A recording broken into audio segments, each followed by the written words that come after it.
The snow was falling so hard that the streetlights looked like dying stars. Inside the little Italian restaurant on 9th and Mercer, every table was full except one. A single red rose lay across a white plate, slowly drowning in its own melted wax candle. The woman sitting there had been staring at the door for 47 minutes. She was wearing a midnight blue dress that cost more than most people make in a month, and yet her fingers kept twisting the paper napkin into tiny shredded ghosts. Her name was Evelyn Harper, CEO of Harper Lux Hotels, 35, single, terrifying in boardrooms, and tonight, stood up on a blind date she had agreed to only because her best friend swore, "Evie, you need to remember you're human." At 8:12 p.m. the door finally slammed open, letting in a gust of snow and a man who looked like he'd lost a fight with winter itself. His coat was too thin, his boots were soaked through, and he was carrying a little girl in dinosaur pajamas under one arm like a football. The child's face was flushed, her curls plastered to her cheeks with melted snowflakes. "I am so sorry," he panted, voice cracking with exhaustion. "The babysitter cancelled, the subway stalled, Mia had a fever this morning and I couldn't." He stopped, because Evelyn Harper was already on her feet, pulling out the chair across from her. "Sit," she ordered, the same tone she used when she fired incompetent VPs. Then softer, "Both of you." The man hesitated, ashamed.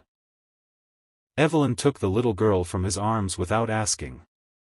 Mia blinked up at her with huge brown eyes and whispered, "Are you a princess?" Evelyn laughed, actually laughed, the sound startling half the restaurant. "Only on paperwork, sweetheart. Tonight I'm just Evie." His name was Lucas Delgado, 33, widower, single dad, night shift mechanic who fixed delivery trucks so the city could eat breakfast. He had been late because he'd spent the last of his cash on children's Tylenol and a cab he couldn't afford. He had almost not come at all. But Mia had looked at him with her mother's eyes and said, "Daddy, you promised you'd try to be happy again." So here he was, sitting across from the most beautiful woman he'd ever seen, praying his daughter didn't throw up on her designer shoes. Evelyn didn't care about the shoes. She was watching the way Lucas kept one hand on Mia's back even after she'd fallen asleep against his chest, the way his shoulders curved inward like he was trying to shield her from the whole world. She recognized that posture. She'd seen it in the mirror for years, different armor, same war. The waiter hovered. Lucas started to say they'd leave, but Evelyn cut him off. "Bring the children's menu, the grown-up menu, and anything with chocolate," she said. "And a hot toddy for the dad who just saved Christmas." Lucas tried to protest, he couldn't pay for this, but Evelyn was already sliding her credit card across the table like it weighed nothing. "Consider it my apology for judging you before you walked in," she said quietly. He looked at her then, really looked, and saw the faint circles under her eyes that no concealer could hide. The way her smile trembled when she thought no one was watching. They talked. Not the polished small talk of dating apps, but the raw, bleeding kind. He told her about Sophia, how cancer took her in 11 months, how he still reached for her side of the bed at 3 a.m. How Mia asked for mommy every night and he never had the right words. Evelyn told him about boardrooms that smelled like fear, about inheriting her father's empire at 28 and discovering he'd left more enemies than friends. About eating Thanksgiving dinner alone in a penthouse that could fit a village. About the way Christmas lights made her want to cry because they reminded her of childhood before everything turned sharp. Mia woke up long enough to eat 3 bites of spaghetti and declare Evelyn her new best friend because, "You have kind eyes like mommy." Then she curled up in Evelyn's lap like a kitten and went back to sleep. Lucas stared, afraid to breathe. No one had held his daughter like that since Sophia. Outside, the snow kept falling.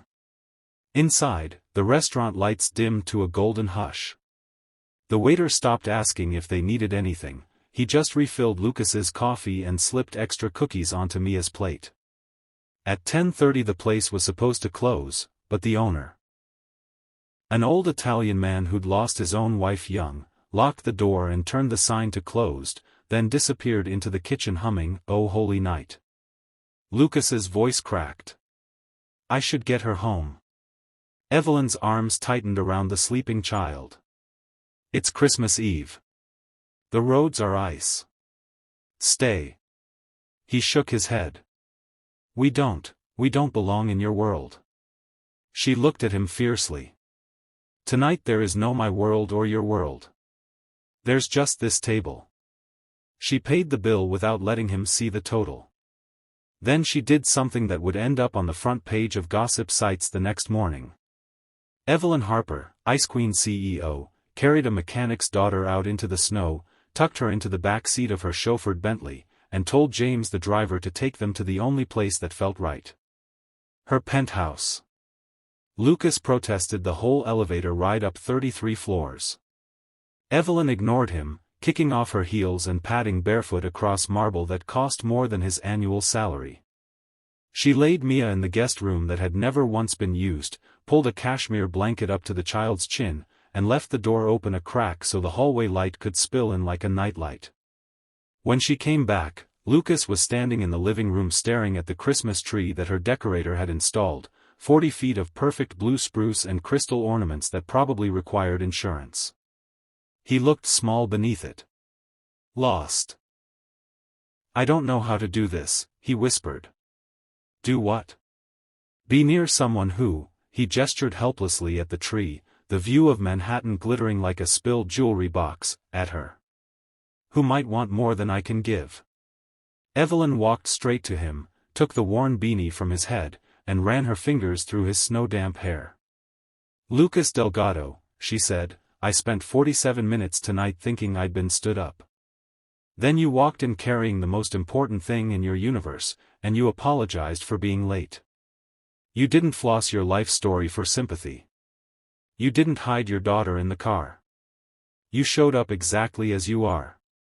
That's more than any man has given me in 10 years. He started to cry then, silent, shoulder-shaking tears that he tried to hide by turning toward the window. Evelyn wrapped her arms around him from behind and held on until the storm inside him quieted. They fell asleep on the couch, still in their coats, city lights painting gold across their faces. Mia found them at 6 a.m., crawled between them, and declared it the best sleepover ever. Christmas morning was chaos and wonder. Evelyn had no toys, no wrapping paper, nothing. So they improvised. The concierge delivered a tricycle at 7:12 a.m. because Evelyn Harper asked. Lucas wrapped it in pages from the Wall Street Journal and tied it with the ribbon from Evelyn's dress. Mia didn't notice it wasn't Santa paper. She only saw the pink streamers and screamed loud enough to wake half of Central Park West. They made pancakes shaped like dinosaurs. Lucas burned the first batch and Evelyn ate them anyway, charcoal edges and all, because he'd drawn a smiley face with whipped cream. Mia took approximately 900 photos with Evelyn's phone, mostly close-ups of syrup mustaches. At 10 a.m. Lucas's phone buzzed. His boss, the shop needed him for an emergency repair, holiday pay triple time, but he had to come now. He looked at the snow still falling, at the woman who had given him the first Christmas morning without grief in 3 years, at his daughter who was currently wearing Evelyn's diamond earrings as princess rings. I can't afford to say no, he said. Evelyn kissed him, soft, certain, tasting like coffee and hope. Then don't. Go fix the trucks. We'll be here when you get back. He left with the taste of her still on his lips and the echo of Mia yelling, "Bye Daddy. Bring cookies." The gossip sites exploded by noon. Photos of Evelyn Harper carrying a child who wasn't hers through the lobby of her building. Headlines screaming. CEO's secret baby? Mystery man, who is he? Harper Luck stock dipped 3% because investors hate surprises. Her board called an emergency meeting for December 26. They wanted explanations. She gave them none. Lucas worked 14 hours, came home with grease under his nails and an envelope stuffed with cash he immediately tried to hand to Evelyn for all the trouble. She tore it up, let the pieces flutter into the fireplace like snow. Keep it, she said. college fund. Or rent. Or whatever you need. I have more money than God and less joy than a Tuesday in February. Let me share. He stared at her, terrified. People like you don't end up with people like me, Evelyn. She stepped close enough that he could smell vanilla and snow on her skin. Then maybe it's time the story changed. The next week was a whirlwind. Paparazzi camped outside his walk-up in Queens. Mia's preschool teacher sold a story for $5,000. Lucas lost 2 clients who didn't want that kind of drama near their fleets. He showed up at Evelyn's office on New Year's Eve in his only suit, looking like a man walking to his execution. I'm poison to your brand, he said. Walk away now and no one blames you. Evelyn was in the middle of signing papers that would make her the youngest hotel magnate in North America. She put down the Mont Blanc, stood up, and fired her entire board in one conference call that lasted 11 minutes. Then she took Lucas's hand and walked out past the flashing cameras, past the shouting reporters, past every rule she'd ever been taught about who she was allowed to love. They got married on Valentine's Day in the little Italian restaurant where it all began. The same owner closed the doors, hung a sign that said, "Private Party, Love Lives Here." Mia wore a dinosaur onesie under her flower girl dress because T-Rexes like weddings too. Lucas cried through the entire vow exchange. Evelyn promised to love him on the days the grief won, and on the days the bank account lost, and on every ordinary Tuesday in between. The gossip sites called it a scandal. The internet called it a fairy tale. They called it Tuesday night spaghetti and bedtime stories and holding each other when the world got too loud. 2 years later, Harper Luxe opened its first Delgado wing, a chain of family suites designed for single parents, with free cribs, late checkout, and a toy chest in every room. The dedication plaque read, "For every dad who was late but showed up anyway. For every little girl who needed a castle. For every CEO who remembered she was human first. And every Christmas Eve, no matter where in the world they were, Lucas, Evelyn, and Mia went back to that little restaurant on 9th and Mercer. They always took the same table. They always ordered extra chocolate. And they always left one red rose drowning in candle wax. A reminder that sometimes the best things arrive 47 minutes late, carrying a feverish child and a heart too brave to quit.